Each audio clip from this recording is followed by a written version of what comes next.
गया इस ब्लॉग में। मेरा नाम निर्मल बनेरवाल, काफ़ी है इस पोस्ट का एडमिनिस्ट्रेशन का।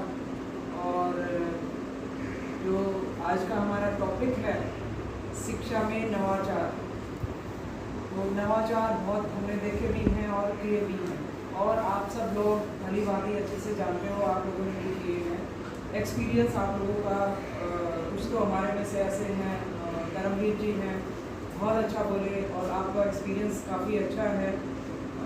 और अपने साथी अध्यापक जो अपने जेबीटी उधर बैठे हुए हैं मैम, हरजिंदर जी। अच्छा लगा आपका जो एक पॉइंट मुझे कि बच्चों के बीच में बैठ के और बच्चों से घुल मिल के जो आप उनको शिक्षा देते हो, तो बच्चे वो ज़्यादा इंटरेस्ट के साथ ग्रहण करते हैं, बजाय कि उनको थोपने के कि जब हम गए क्लास में और जाते ही हमने शुरू कर दिया पढ़ाना। तो बहुत सारे बच्चे ऐसे होंगे जो फिजिकली प्रेजेंट होंगे और मेंटली आपके साथ वो नहीं जुड़ पाएंगे। एक छोटा सा एक्सपीरियंस मेरा है, जब मैंने ज्वाइन किया था मैयापुर में, प्राइवेट स्कूल में रही, स्कूलिंग प्राइवेट स्कूल की रही। पहला एक्सपीरियंस रहा मैयापुर का as a government school, as a head and as a teacher, कुछ भी लगाइए आप। फरवरी में मैंने ज्वाइन किया था स्कूल में। जब मैंने ज्वाइन किया तो एग्जाम चल रहे थे। बच्चों को पढ़ाने के लिए अगर हम पढ़ाना चाहते हैं सही नियत के साथ, तो हमें बहुत सारी चीज़ों की ज़रूरत नहीं पड़ती। बहुत सारी चीज़ें डिपार्टमेंट ने हमें दी हुई है। साइंस टीचर्स हैं, मैथ किट्स दी हुई हैं, साइंस की किट्स दी हुई हैं, लेकिन वास्तविकता आप लोगों को बताऊं कि वो किसी तक नहीं। स्कूल में जाकर के खुद हमें चेक करनी पड़ती है, खुलवानी पड़ती है उनकी सील, कितने टाइम से वो जस की तस पड़ी हुई है अलमारियों में पैक, कि कहीं उनमें से कोई सामान चोरी ना हो जाए, बच्चे गुम ना कर दे, तोड़ ना दे। बच्चों के लिए है वो। अगर गुम हो जाता है उनमें से सामान, उसमें से कुछ टूट भी जाता है, कोई दिक्कत नहीं है। आपने उसमें स्टॉक रजिस्टर में सारी चीजों की एंट्री की हुई है। अगर कोई सामान टूट गया है, गुम हो गया है, कोई इशू ही नहीं है, बच्चे यूज करेंगे तो टूटेंगे भी चीजें, गुम भी होंगी। तो बेहतर ये है कि जो चीज हमें दी गई है ना, हम उनका यूज जरूर करें। हमारे पास हमारे खुद के आइडियाज हैं बहुत, और आज के टाइम में तो इतनी सारी चीजें हैं, इतने सारे रिसोर्सेज हैं हमारे पास। अभी पीछे लास्ट वीक ही साइंस टीचर्स की 2 दिन की डिक्रस्ट में एग्जीबिशन, साइंस एग्जीबिशन को लेकर के ट्रेनिंग हुई है। वो आप में से जो भी गए हैं उनको बेहतर तरीके से पता होगा कि 6 to 8, 9 to 12 में साइंस एग्जीबिशन को, साइंस सब्जेक्ट को ही प्रमोट करने के लिए, बच्चों में उसका इंटरेस्ट क्रिएट करने के लिए हम किस तरह की चीजों का क्या चीजें हम इम्प्लीमेंट कर सकते हैं, बजाय कि केवल चॉक एंड टॉक मेथड से या केवल टेक्स्ट बुक रीडिंग मेथड से। तो पहले जैसे बताया जा चुका है, हमारा मेन यहाँ पर जो चर्चा कर रहे हैं वो टॉपिक है हमारा शिक्षा में नवाचार। वैसे नवाचार हर क्षेत्र में होता है, सामाजिक क्षेत्र में भी होता है, आर्थिक क्षेत्र में भी होता है, एक हर तरीके में होता है, हर क्षेत्र में होता है। लेकिन आज हम यहाँ इकट्ठा हुए हैं तो हम यहाँ बात करेंगे कि शिक्षा में नवाचार। नवाचार बता दिया गया है कि शिक्षा में कुछ ऐसे चेंजमेंट लेके आना, ऐसे परिवर्तन लेके आना जिससे एजुकेशन में, शिक्षा में कुछ नवीनता आए, कुछ नया आए। और परिवर्तन तो प्रकृति का नियम है, आप लोगों ने सीखा है, सब जानते हैं इस बात को। अगर एक नियत समय में वो परिवर्तन ना किया गया तो चीजें रुक जाएंगी, चीजें स्थिर हो जाएंगी, वो प्रगति नहीं होगी जो समय मांग करता है, जो आज के समय की डिमांड। अब नई शिक्षा नीति आई, क्यों आई है? क्योंकि उसकी जरूरत महसूस हुई है। सीधी बात करते हैं, बिल्कुल प्रैक्टिकल बात, जो आज के टाइम में मेन मकसद मान लो शिक्षा का यही है कि बच्चों को रोजगार अच्छा मिल जाए। वैसे और भी बहुत पहले, सबसे पहले वो अच्छा इंसान बने, एक अच्छा उसको इंसान बनाए, अच्छा व्यवहार सिखाए। लेकिन मेन आप सबको पता, प्रैक्टिकल बात करते हैं, तो रोजगार के अच्छी जिंदगी बिताए, वो अच्छे अवसर। तो उस जरूरत के हिसाब से कि आज के समय की जरूरत क्या है, इसलिए हमें शिक्षा में नई नई चीजें लाने की, नई चेंजमेंट लाने की जो जरूरत है वो महसूस। सुनना सिखाया। ये स्मार्ट टीवी आए हुए हैं, उसके लिए मैं यूट्यूब पर पोएम चलाता, वो खुश होता पोएम देखकर, कार्टून देखकर। फिर उसको धीरे धीरे बोलना सिखाया कि ये वन है, ये इधर लिख रखा है, ये भी वन है, वन वन सेम होते हैं, टू टू सेम होते हैं, उसको कहीं भी लिख दें, ऊपर लिख दें, नीचे लिख उसको पूरे टीवी पे 2 लिख के दिखा दिया हर जगह पे, अब ये सारे सेम है। फिर उसको हमने क्लास से वो करवाया भाई 2 थिंग्स जो सेम है क्लास में वो बता कहाँ पर है। उसने बताया कि वो खिड़की एक दिशी है, 2 दरवाजे एक दिशे, 2 पंखे लागे हैं एक दिशे में। तो ये एक इनोवेशन हो गया। और मैं भी उसके घर आया कि गाड़ा उसने बड़ मारता पीटता करना, तुम लेकर तू ये कर वो कर, बुढ़े उसका विकास रुक जाना था। तो इनोवेशन का मतलब ये नहीं है कि हमने जो मेथड्स किसी ने रिसर्च करके बना दिए उन्हीं मेथड्स पे चलना है। हमने उस मेथड को अपनी क्लास के एनवायरनमेंट के हिसाब से, अपने बच्चे के एनवायरनमेंट के हिसाब से उस मेथड को हमें अप्लाई करना है, उसको तोड़ मरोड़ करना है। कोई हमारे ऊपर कॉपीराइट का केस नहीं करने आएगा कि आपने जी मेरा मेथड तो ये था, आपने तो गलत तरीके से पढ़ाया बच्चे को। हमने बच्चे को सिखाना है, हमारा एक ही उद्देश्य है बच्चे को सिखाना। वो हमने कैसे सिखाना है, वो हमने अपने आप को इनोवेटिव बना कर सिखाना है। हम कैसे हो अपने आप को खुद, पहले तो अपने आप को ही बदलना पड़ेगा, तभी हम बच्चे को बदलाव कर सकते हैं।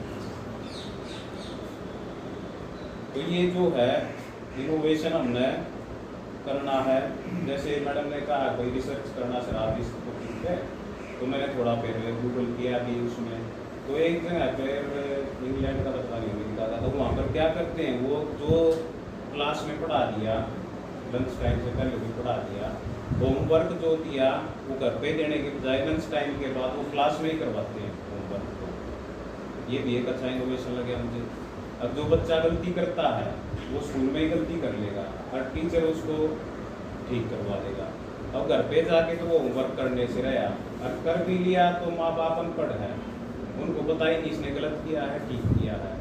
गलत कर लिया तो फिर बच्चे के दिमाग में यही बैठ गया, अब तूने तो गलत वो जो कराया वो तो ठीक करके ही समझ कर रहा है, पर उसने गलत कर लिया। अगले दिन उसके हमारे पास भी इतना टाइम नहीं है उसको हम उसको दोबारा फिर उसकी गलती को समझाने बैठ जाए एक बच्चे को। तो मेरे को ये एक अच्छा लगा इनोवेशन, वहीं पर होमवर्क करवा दे क्लास में और उसको जो उसको रिवाइज करने की बस वर्बल एक भाई घर पे जाके फिर इसको पढ़ना क्या तुमने किया था। तो ये एक अच्छा मेरे को इनोवेशन लगा इसमें। और एक जो है मैंने कुछ अपने गेम्स भी बना रखे हैं बच्चों को करवाने के लिए। मैं बस किसी को टाइम कहते हैं बच्चे से मेरी क्लास के विषय हो रहे हैं, अक्सर जी खिला दो मैं सर जी खिला दो मैं, तो चलो वही खेलने का मन कर रहा है। छोटे बालक हैं दूसरी क्लास है मेरे पास, नहीं इतना सुनने के पढ़ाने लग गया हमारे भाई ना खेलने का टाइम ही टाइम हमारे पास।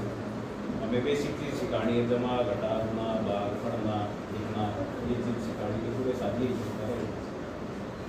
तो मैं उनको खिलाता भी बहुत सारा, जब जैसे कहते हैं खिला दो सर वो भाई काम। तो मैंने 2-3 अपने गेम भी बना रखे हैं। जैसे एक गेम नेताजी नाम रख रखा है मैंने उसमें, तो उसमें क्या करता हूँ मैं बच्चों को सर्कल में खड़ा किया, एक बच्चे को बाहर निकाल दिया, वो पीट करके खड़ा हो जाएगा सर्कल की तरफ। एक बच्चे को उसमें लीडर बना देता हूँ मैं, वो जैसे भी एक्शन करेगा बाकी सभी ना वो रिपीट कर देगा। फिर जब वो बच्चा वापस आएगा तो उससे पूछेंगे भाई कौन एक्शन कर रहा है, तो बीच में एक्शन रिपीट होते रहेंगे। वो बच्चा ढूंढने की कोशिश करेगा कि कहाँ से एक्शन बदलने लग रहे हैं, उसकी जिज्ञासा थोड़ी बढ़ेगी, तो थोड़ा खोजने के प्रति प्रेरित होगा। अब भाई कौन सा जो बीच में है जो रोल प्ले कर रहा है उसको ढूंढा जाए। तो हमने बच्चे की जिज्ञासा को बढ़ाना है ताकि वो अपने आप ही चीज़ों को करने लग जाए, हमारी ज़रूरत ही ना पड़े। एक जैसे मैंने जो है सिखाया था, जब ये पिछले साल तो कोरोना में निकल गया था, इसी साल मैंने किया था। सुबह जब हम आते हैं क्लास में तो आपने सभी बच्चों ने आपस में एक दूसरे के साथ हैंडशेक करना है और पूछना है हाउ आर यू, तो दूसरा रिप्लाई देगा आई एम गुड। तो एक दिन ये हुआ बच्चों ने आकर किया मिलाया हाथ है, अगले दिन बच्चे अपने आप आए मेरे पास। अक्सर वो पूछ रहा था हाउ आर यू, मैंने उसको रिप्लाई कर दिया आई एम गुड, और मेरे को उसके बारे में पूछना है वो कैसा है, तो मैं कैसे पूछूं। तो मैं उसको अब ये कहना है हाउ अबाउट यू, आप कैसे हो, फिर वो रिप्लाई करेगा I am also good thank you. मैंने तो एक लाइन बोली थी उनको, आप हाथ मिलाना और आपने पूछना है। अगले दिन बच्चे अपने आप खोज के लेके आए एक क्वेश्चन को, अक्सर उससे पूछना हो तो क्या करें। तो इसलिए बच्चे को इस तरीके से हमने मोटिवेट करना, वो अपने आप ही क्वेश्चन करना शुरू कर दें। टीचर की जरूरत ही ना पड़े, टीचर बस एक फैसिलिटेटर के तौर पे रहे, अक्सर इसका क्या मतलब होगा? तो हमने, ये हमारी इनोवेशन ही है, हमने उसको किस तरीके से बच्चे को हैंडल करना है, प्यार से हैंडल करना है। एक बहुत ही उत्साह और जोश भर देने वाली ब्लॉक रिसोर्स पर्सन मैडम किरण डारोलिया जी, उपस्थित सभी CRC खरखोदा के तहत आने वाले अध्यापक प्राध्यापक, आज का हमारा ये प्रोग्राम बहुत लंबे अरसे के बाद ही होने जा रहा है।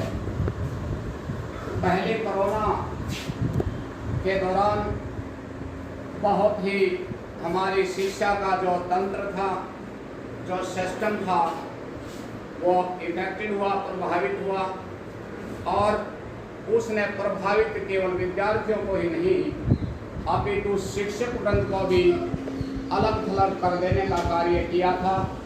उस दौर से हम सब गुजरे, बहुत ही पैनिक और एक ऐसा दौर जिसकी कल्पना भी शायद इंसान ने कभी नहीं की होगी। एक ऐसा दौर जिसको पहले कभी हमारे बुजुर्गों ने भी नहीं देखा था कि कभी रेल के पटरी जो रेल है वो भी रुक जाएगी, हवाई जहाज तक की उड़ानें रद्द हो जाएंगी। तो हम सब ने उसे नाजुक दौर को झेला, और उसे नाजुक दौर के दौरान जो हमारा अध्यापक और विद्यार्थी का जो नाता टूट गया था, उस नाते को सजीव करने के लिए हमारे ब्लॉक खरखोदा की चेयरपर्सन मैडम डारोलिया को मैं इसके लिए सारा श्रेय देना चाहूँगा कि वो दौर जब सभी अध्यापक घर की चारदीवारी के अंदर कैद हो चुके थे, सभी विद्यार्थी विद्यालय से दूर हो चुके थे, विद्यालय में गूंजने वाले विद्यार्थियों की किलकारियाँ और उनकी ABCD या पहाड़ा की आवाज़ जो आ करती थी वो लुप्त हो चुकी थी। ऐसे दौर में मैडम ने एक ऐसा मुहिम चलाई, एक ऐसा अभियान चलाया। उस अभियान के तहत हमारा जो संपर्क विद्यार्थी और टीचर का जो संपर्क विच्छेद हो गया था, उसको जोड़ने का कार्य किया। और इसके लिए मैडम ने जो मेहनत की वो हम सब जानते हैं।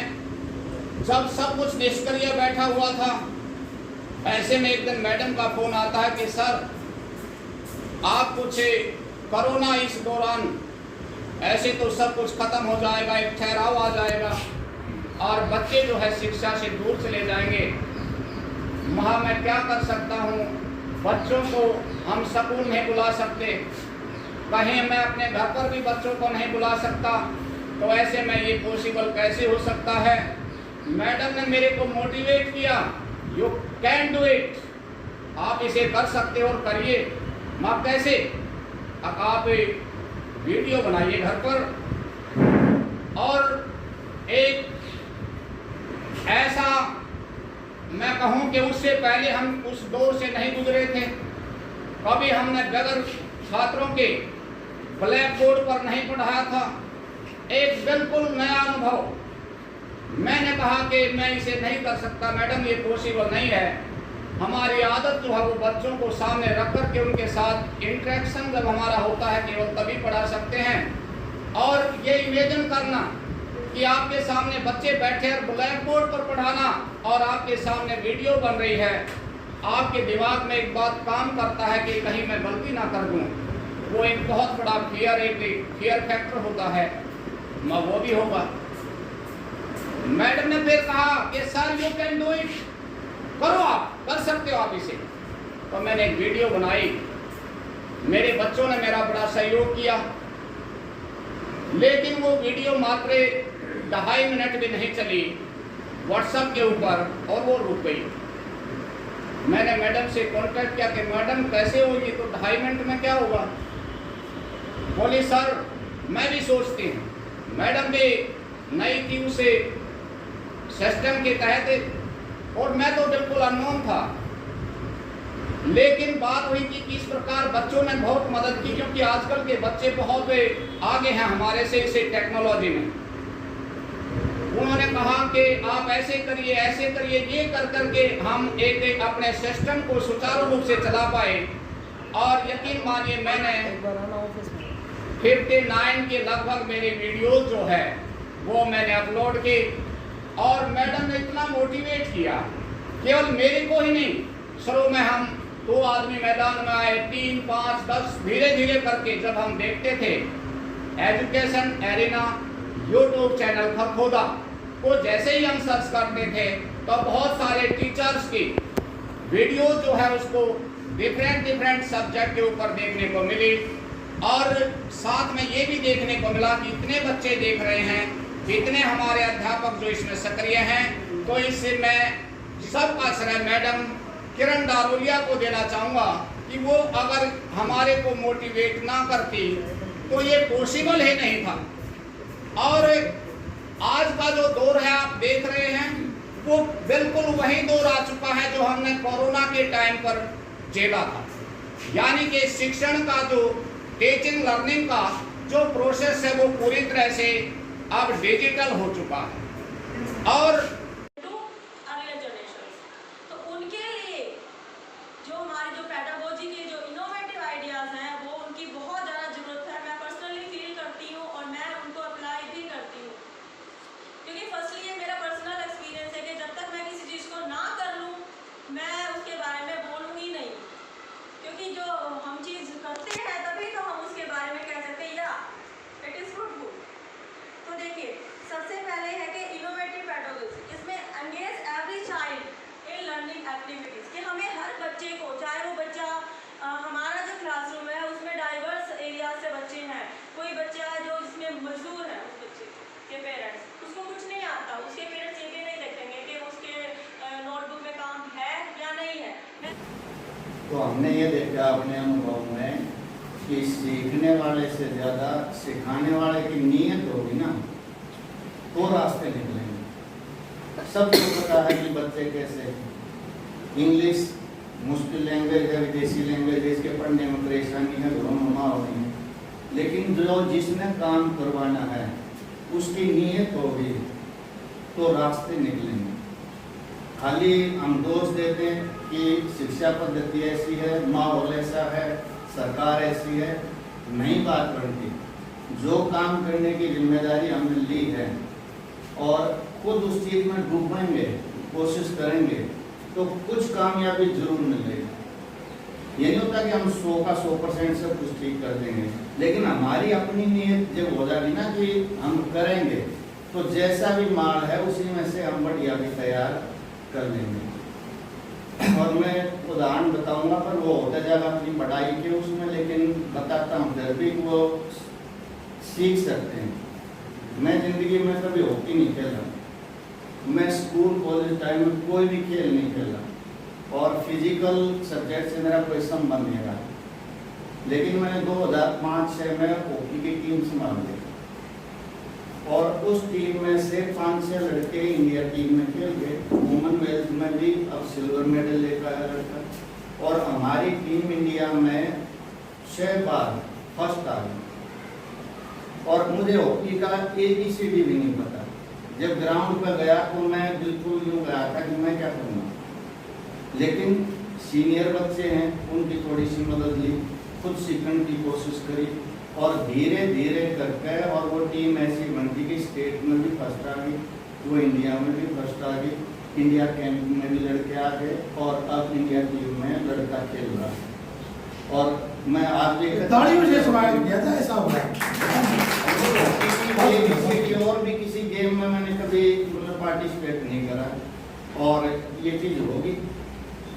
तो नीयत बनाई, सीखने की कोशिश करी, जैसे भी साधन थे साधन जुटाए, इधर उधर से मदद ली और धीरे धीरे करके ये सब चीज our thinking, our way of teaching on the student. Rather, we should extract some ideas, some views from the students also. क्योंकि हम हैं एक टीचर एक है, उसमें 40 बच्चे भी अगर होते हैं तो 40 of them will be having different ideas. And when they will speak, when they will share those ideas with us, then they will, first of all, the thing is that they will leave that hesitation, which is the main question mark on the development of a child. They hesitate, and when this hesitation barrier will be broken down in the minds of the children or the students, then they will excel in every field of life, not only in education also, they will excel in other field of life also.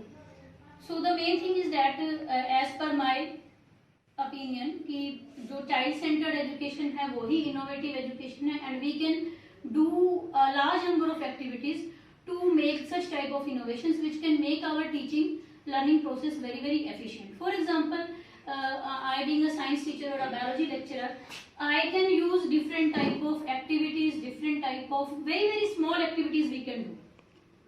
It is not that we should have a very big lab or we should have a very big setup for that. Even by small activities, we can motivate the child, we can enhance the skills, we can enhance the interest of the child by those techniques, by those activities. For example, if we for primary, upper primary classes also, if we are telling the parts of a plant to the students, so we what we do, we just simply draw the diagram on the blackboard, and we think that this is over, we have done our part.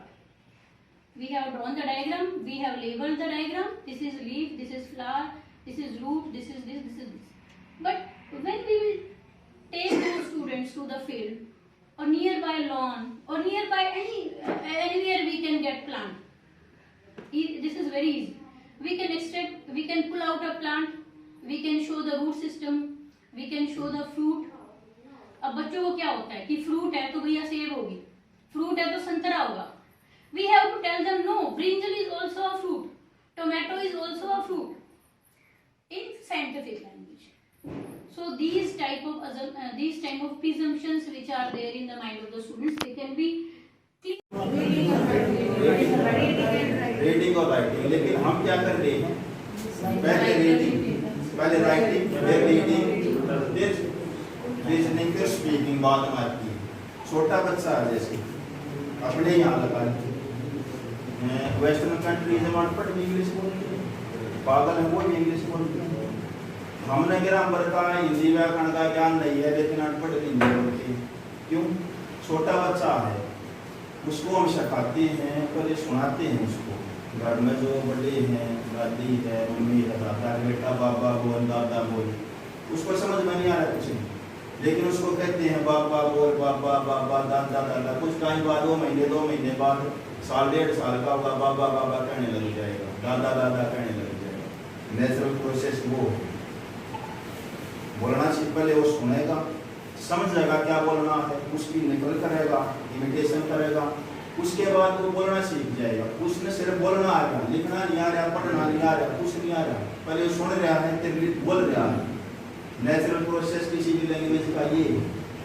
लेकिन हम उल्टा चल रहे हैं बिल्कुल, और प्रकृति के नेचर के विरुद्ध जाएंगे तो रिजल्ट जैसा आएगा, जैसा नहीं करेगा. हम सबके सामने कुछ देखा नहीं, ग्राउंड जो पाते थे, मैंने 10 साल और ये पढ़ा, SS मास्टर, लेकिन मैंने इंग्लिश ही पढ़ा.